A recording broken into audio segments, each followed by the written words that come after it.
Yeah. Yo, you know what time it is? It is the Men Who Cry podcast. Like, subscribe, review. Please tell a friend to tell a friend to tell a friend. If you're not doing these things, I have to assume that you are someone who wants to work on Martin Luther King Day. On today's episode, we will have a lot of football to talk about. A lot of football to talk about. And mostly professional football, actually. We will talk a little bit about the college football playoff. That by the time you guys hear this, we already have a national championship winner. But we're going to recap the weekend. Some call this the best weekend in football. I actually think now, because of the expanded playoff, last week is the best week of football. You have the wild card rounds, game on Saturday, Sunday, Monday. You also have the college football games happening as well on Thursday and Friday. So you have 5 full days of what you think is going to be good to, if not great, football. And, we got to talk about the lead story on everything, which is the Bills. The Bills lost 33-30 to the Denver Broncos. The Buffalo Bills have decided to promote their general manager, Brandon Beane, to president of basketball operations, while also simultaneously firing their head coach, Sean McDermott. Again, getting fired on Martin Luther King Day, that is a tough one. But the thing about this game that I want to do a big picture talk about, then I want to talk about the Bills in general, right? Because of, I don't know if it's technology. I don't know if it's just, I think it's actually, let me rephrase that. I think it's a combination of all these things that I'm going to say, where it's like technology plus gambling plus the ability that conspiracy theories are now more prevalent than ever. And honestly, people just are more susceptible to believe in conspiracy theories now. That we essentially have now a cabal to where people don't make sports fun, right? And what I mean by that is sports is supposed to be the fun thing, right? A lot of people have really, really hard jobs. It's really hard for people to pay their bills. And watching sports should be a feeling of escape. Now, I think there's a conversation to go about the capitalism that's happening within sports and almost the streaming nature automatically kind of removing certain people from being able to even watch the product. But the reason why I bring all this up is that we then don't allow greatness to transpire on the court or on the field without thinking something's in the bag, right? The Bills lost this game. They had the ball. The last turnover that they had for the game was Josh Allen going down the field to Brandon Cooks. And the ball, now immediately when I saw the play, I assumed that it was caught. I thought that he did catch the pass. And the issue with that was you saw the defender McMillan roll over and have the ball, and it was called an interception. Now, when I'm watching this, I'm surrounded by Bills fans, okay? While I am not a Bills fan, living in New York, you have realized that the gentrification has won to the point where every fan base is here, but there was every bar I tried to go to, there were Bills fans in the building. And the idea that he was down by contact, I can get it if he ever actually had the football, right? I think it was a close play. I don't think it was an easy call, but I do think it was a right call in the sense that he intercepted the pass, which is not crediting the DB. To me, that play is way more of a pro to the defense versus a con to either Allen or Cooks, right? The ball just got taken away. And people who want to do these conspiracy theories, they're purposely misleading you by either shaking pictures of this was called an interception because they want likes and retweets, instead of just playing the full play out, right? These are not snapshot moments, right? Things happen after that play. Things happen before that play. The play that people are trying to compare to Devontae Adams, I think is also kind of ridiculous because Devontae caught the pass, took 2 steps, went down to his knee, and then the ball was ripped from him, and the ball hit the ground. So there was no comparison between those 2 plays. That's not the Calvin Johnson rule. Matthew Stafford was playing in Green Bay, and he threw a touchdown pass to Calvin Johnson. And the biggest thing was Calvin Johnson caught the pass, but as he was getting up, he put the ball on the ground, and the ball kind of wiggled loose from his hand, and he stood up, right? And they said that he didn't complete the process of the catch, and it was an incomplete pass. The Lions ended up not scoring, they ended up losing the game, frankly, because they didn't score that touchdown. And people were trying to compare the two plays, and they're nowhere similar. There was no defender around Calvin Johnson at all. He caught the ball, fell down, and then in the process of getting up, lost the football, which, again, should not have been a incomplete pass. He clearly caught the ball. This is not that. This is clearly either a catch, and a rip, or I have the ball in my hand and I'm ripping the ball away. I more or less think it is a shame, unfortunately, that this level of misinformation, stupidity era that we were in is just getting more and more fuel to it. I had a buddy sitting next to me convinced that, you know what, bro, the games are rigged. NFL's rigged. And I just sit back and I go, okay, so let me get it straight. The NFL is rigged because they now want Jarrett Stidham, who has started one game in 4 years, to potentially win the Super Bowl, and not the guy, Josh Allen, that everyone seems to love, and we'll get to Josh Allen in a second. That doesn't make any damn sense. And when you keep looking at this, honestly, that's not the play that you should even look at to say the NFL's rigged. The play, honestly, that you should look at to say, quote unquote, the NFL's rigged is the play that happened, I believe, 7 years ago when the Saints, there was a PI call clearly against the Saints, and they didn't throw the flag on the play. Where Sean Payton, who was on the other side of this play, was the coach in New Orleans at the time. Because of that play, they started to be able to review DPIs, defensive pass interferences, and that went terrible, and then they got rid of it. These are judgment calls, okay? I don't necessarily love the fact that on the last, I think it was either the last play or the second last play, Bo Nix threw it up and it was completely short. You could see it being short, and Trey White was there, Tre'Davious White was there, and essentially the receiver went back into him. They call, and as soon as he did it, I was like, they're going to call defensive PI. I don't necessarily think that is I don't think it's a great way of enacting the rules, but I understand if you were going to call that play when it is.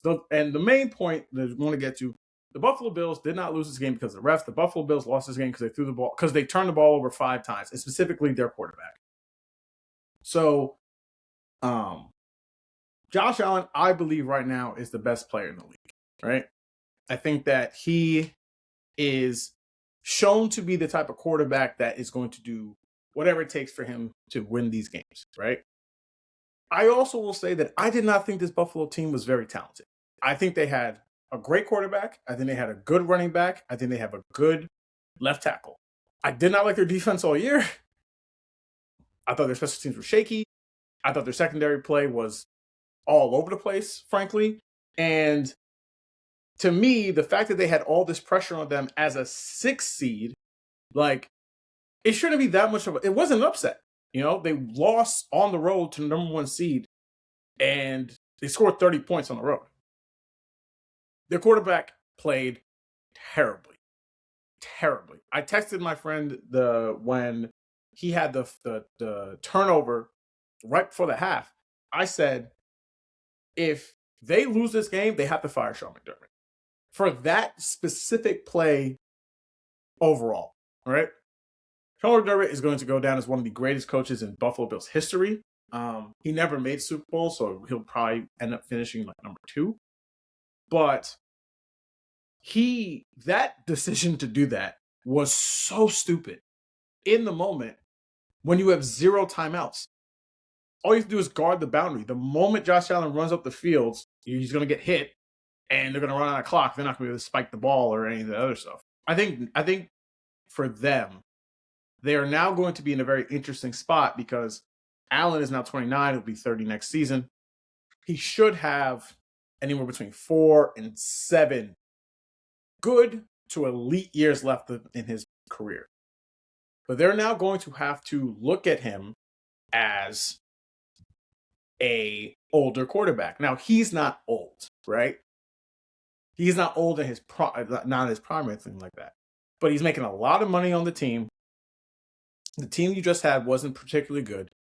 You are now going to have to really have a young kind of defense now to not carry him, but supplement him in a way where he can now be able to not do too much. Because honestly, the reason why that they lost this game is because Josh Allen was doing way too much. The second fumble by him, I don't necessarily blame that much on him. The Benito got around the left tackle, and you can kind of see the play where the wide receiver, I forgot who was blocking on the play, it might have been Cooks, kind of pushed him into Allen's back.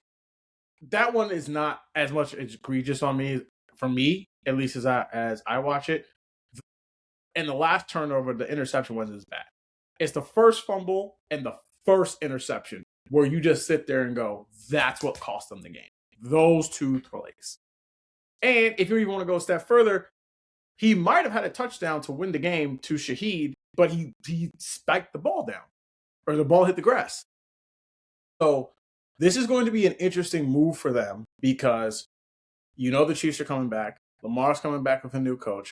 Burrow's going to be back in the AFC trying to do some damage. And then you're going to have, we'll get to Bo Nix, unfortunately, in a second. The Broncos are very, very good. They beat you already. Now they're in the AFC Championship game, even though they have a backup quarterback. And the Patriots might win the Super Bowl. So these things, I know a lot of fans, like we always say, like, oh, he's, Peyton Manning played 15 years and Tom Brady played 20-something years. You don't have as long of a prime as people might think. And then you are almost at the behest of your organization to kind of complement your team around you as your skills erode. And I frankly just don't think that the Bills are set up in a way to ever get this guy to a Super Bowl. Right? Yes, I am blaming him for what happened yesterday. I'm not blaming Josh Allen overall for what has happened to the Bills this season, because I think he needs to put on a Superman cape. And I think once you let Josh Allen play out of his mistakes, he's going to be more emboldened to make those mistakes. So it has just been not a good night for Allen. But someone who might have actually probably played worse was CJ Stroud. So CJ Stroud and the Texans fell to the Patriots in a game where I feel like all the Patriots games oddly have reminded me of some Patriots games of old, where both teams are kind of in it, but either the other team is at a point where it's like their quarterback's so either not good or frankly shook that you don't actually think they're going to be able to come back. CJ Stroud was terrible.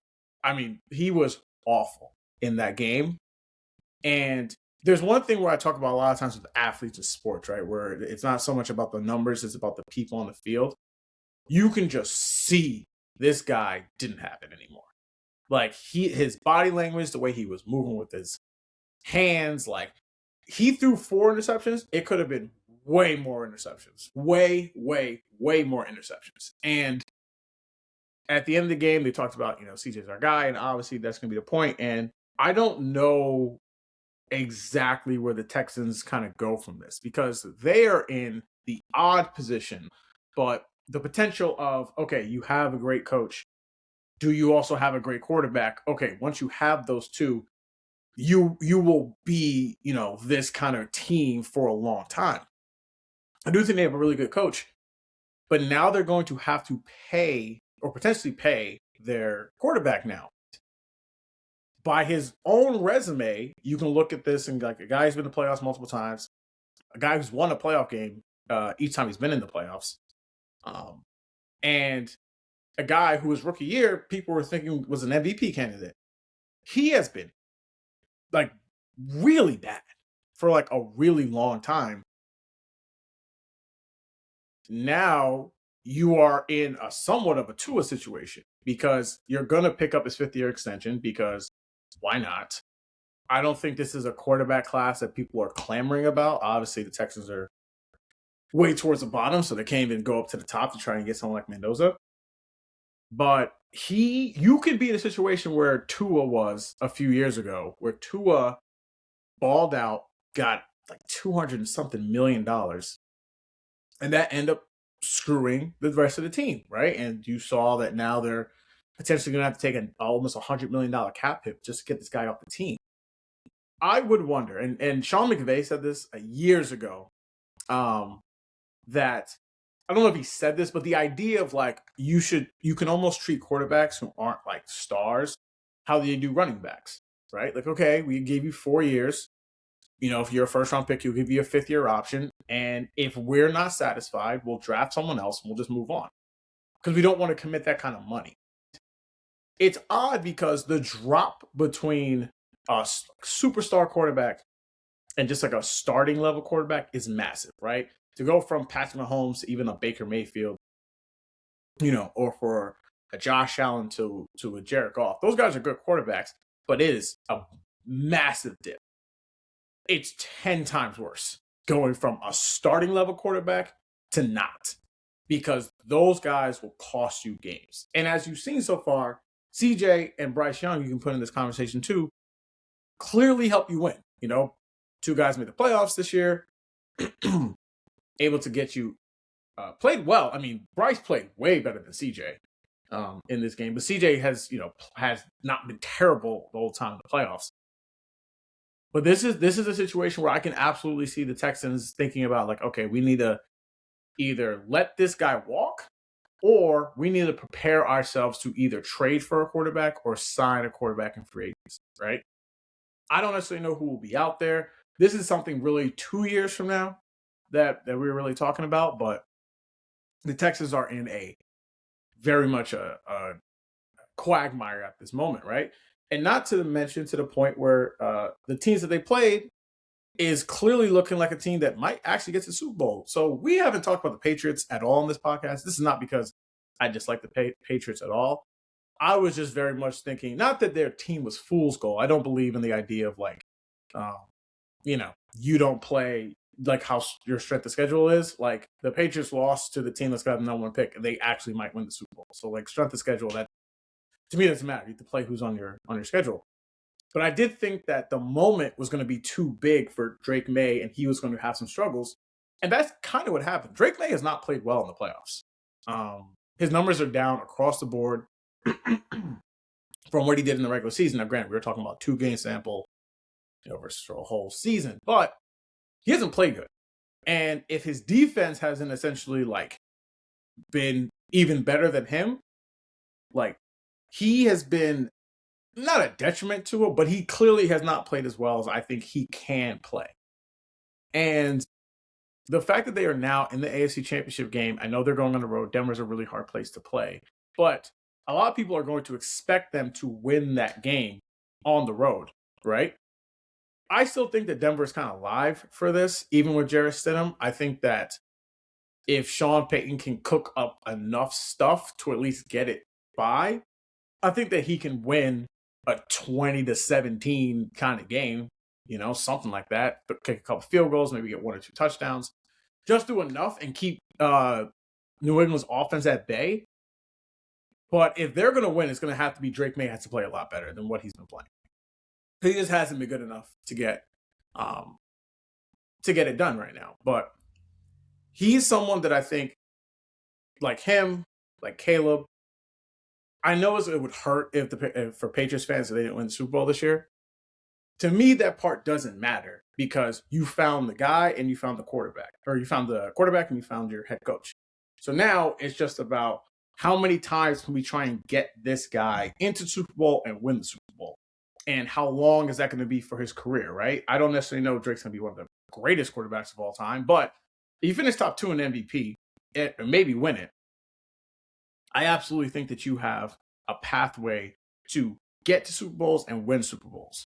But they're not going to do it playing like this. The fact that the Patriots had the greatest quarterback of all time play for the Patriots for about 20 seasons, they leave.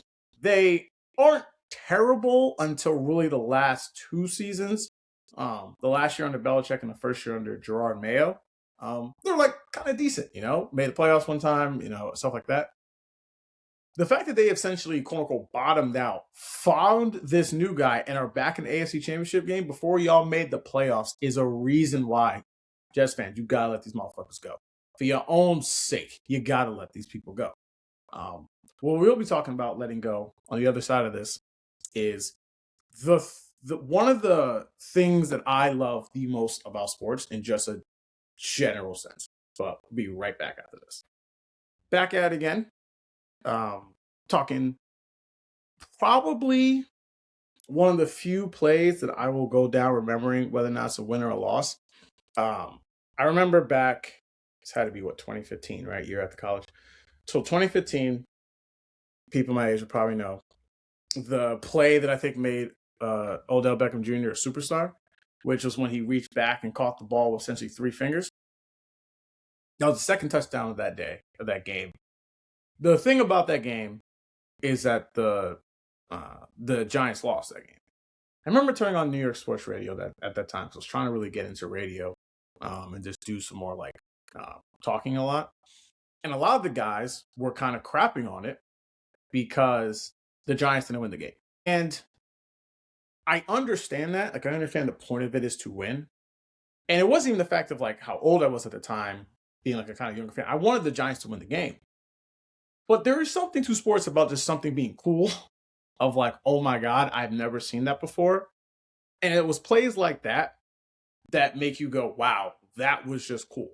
That's essentially what Caleb Williams just did times 100, right? Like, he's had 2 plays. One where they end up winning the game, the one where he just dropped the ball down to a doomsday on 4th down right at the sideline. And then this play to Cole Kmet on 4th and 4, which was, I guess, listed as a 14-yard pass. That was clearly a 50-yard pass. I've never seen something like that. And again, just like with Drake May and Mike Vrabel, you see that, okay, Ben Johnson and Caleb Williams seem to have some type of chemistry going together. I still think that Caleb has a lot more room to grow than maybe like a Drake May does. Drake May is already really, really good. You can see if he gets even better than this. But the biggest reason why I picked against the Bears and I had them losing to the Packers was because I didn't believe that you can live off of moments like that, right? A lot of times he was throwing interceptions. He threw 3 interceptions in this game, missing wide open guys. Like, there were some passes where he just missed straight up. But he's got that magic sauce that you can't teach, right? And the fact that he's able to do these things and almost like calms down even more is a testament to him, who he is as a guy, how confident he is, and the fact that in these big moments he doesn't blink, right? Yes, he threw the pass that ended up losing the game, the interception at the end, but he wasn't a guy that was blinking. And you didn't see that he was afraid of the moment. And again, that's the difference, right? Some people already have the stat up of both CJ Stroud and Caleb Williams had 5 turnovers in these playoffs. But you would feel so much better about having to potentially give Caleb Williams a contract extension this year, that the Bears don't have to do that, than if you were to do for CJ Stroud. And this is what I talk about. Sometimes it's how it looks. And for a guy to, in his first postseason run, have this type of magic already, to me, it bodes so well for the Bears going forward. I absolutely think Bears Packers can be what, I would at least say Ravens Steelers would be. I won't go Bills Chiefs, because the Chiefs went on to win a dynasty during this time. And I don't think the Bears or the Packers are going to have that kind of like dynastic run, but I guess you never know. But I definitely think it's going to be to the level of how the Ravens and the Steelers would always play each other, and it would be outstanding games 9 times out of 10, right? It never really mattered when they played, how many times they played. You feel like you always get these bangers, and now the fact that the 2 coaches don't like each other in the same division, that is going to be bode so well for the NFL going forward. I truly expect that Bears Packers will be the first game on Sunday Night Football. Obviously, both teams will not be playing on the championship and for opening day, but that is going to be going great. And now we have a divisional matchup where we have the Seahawks. Don't really talk about that game. They stomped out the 49ers, going against the LA Rams. And the aforementioned Patriots are going to take on the Denver Broncos. Going to the Super Bowl, this was my NFC championship pick. I had the Seahawks taking on the Rams, and I still have the Rams getting to the Super Bowl. Oddly, I was watching that game when they played the Bears, rooting for the Bears, even though I picked the Rams to actually win the game, but is what it is. And I just think that they are absolutely going to be able to beat the Seahawks, even though it's in Seattle. I always have a good thing about teams playing each other a third time. And in my opinion, I feel like the Rams have just outplayed the Seahawks in those games, and they have gotten to Darnold a lot. And we will see whether or not Darnold has really like overcome some of these playoff stuff. Like or the day that they played the 49ers, I mean, that doesn't really count. Like that game was over almost by halftime, right? And this will be a big spot for him. You know, there's a easy chance you have this game at home against a team that you've already played twice, and a team that's like you've put up points on them. You know, so this will be a very interesting game. I think a very close contest, but I have the Rams advance to the Super Bowl, and I'm actually going to stick with the Broncos. I am, because it's one game. Anything that happens. Mile High is not easy to play in. It's really not. And the fact that Drake May has been playing this poorly, now he has to do that on the road against that type of defense. I still think that he's going to struggle. I don't think it's going to be easy walk in the park. I do not think the Patriots are going to walk them down. I think the Broncos will make enough plays to be able to get into the Super Bowl. And then once we get to that point, we'll let you guys know who will be. But that will be a very interesting Super Bowl that we will have for, in my opinion, the Rams versus the Denver Broncos. Last thing we were going to talk about really fast is the college football playoff. And we won't be talking about the game. Again, unfortunately, the game will be finished by the time you guys listen to this podcast. But it's odd to me that Indiana right now, as I'm speaking, is a 7.5 point favorite. Virtually in Miami. This is absolutely going to be a Miami home game. We'll see, and you guys will know what the crowd will look like, because when the Indiana played Oregon, I don't know if it's because Oregon doesn't like to travel or something like that, but that place was packed full of Indiana Hoosiers fans. And I've never seen that type of red, not for the Bulldogs or something like that in Georgia when they were playing in Atlanta. And it's so odd because the dominant team, or the team that's favorite, is also the Cinderella team. Like normally you don't really have that. Normally the team that goes on these Cinderella runs are these teams that are like overachievers and they barely got in and these whatever. And this group of guys is beating the hell out of everyone with 2x4s. And yet it's so captivating to see if these guys can actually complete a 16-0 season. But the issue that I have going forward of just unfortunately of how this sport is simply reports of what's happening going forward. Right now, in this game alone, the mid prices for this game is going to be $3,000 already. Right now, that is considered to be the highest prices of a championship game ever for college football.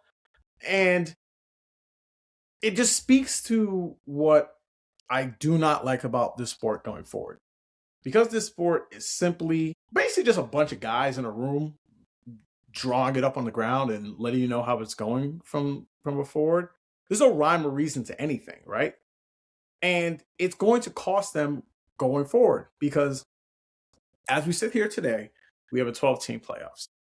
But that is looking like that might change as early as next season. There are reports that the CFP wants to expand to 16 to as little as 16 teams, but there are even some reports that are talking about going to 28 teams. Imagine a team like Indiana, who's played 16 games already, is now going to have to be potentially playing 18 to 19 games to win a championship. And unfortunately, I know once we pay people a certain level of money, we simply do not care about their bodies anymore. But we are still talking about younger men, right? And most of these guys are not going to make the NFL. They're not going to have these long, time careers, whatever, right? The idea that you want to essentially turn all these guys into crash test dummies and play so many games is absolutely insane. It's absolutely insane. We need a level of someone in the room being like, hey, I think this might be too much. And why are we now allowing, again, 28 teams? We're going to have teams that are 6-6 getting in, or 7-6. Like, no one wants to watch that. I promise you, no one wants to watch that. Did anyone enjoy watching JMU take on Oregon? And then Oregon got their backs blown in by Indiana? Did people like watching that? Okay, so like, why are we doing this? Okay, again, the 4-team playoff or a 6-team playoff made the most sense. You can still have your conferences whenever your conferences go through, and then the best of the team that did not win the conference could get in at that 6th spot. I know there's always a lot of complaining, but to have 28 teams in to play football is ridiculous. Greed is simply just not going to stop these guys from doing it. And of course, because administration of what we have right now at the top, they don't care about this. They're not gonna step in. People are talking about they need Congress to help out, and Congress done told y'all that this is too ridiculous and sent this back to y'all. So they're just gonna keep doing this, pushing and pushing and pushing until literally everybody gets into the playoff, right? The one thing I loved about college football was that it had the best regular season, right? You were able to watch college football knowing that every game mattered way more than even in the NFL, right? Because if you lost one game, from week 1, your season might be done, right? You lose 2 games, then it's definitely done. And I think there's something to the idea of like easing off that a little bit so teams can like recover and get better. I don't need to see under 500 teams compete for a national championship. I don't, okay? I think it's a waste of time and it's not a good viewing experience. But in the name of capitalism, this is how this has to get going. All right, everyone, that's the show for you guys today. We'll be back later in the week to talk more on the sports stuff. But again, my name is Just. Thank you guys for listening to the Men Who Cry podcast. Like, subscribe, review. See you guys in a couple days. Peace.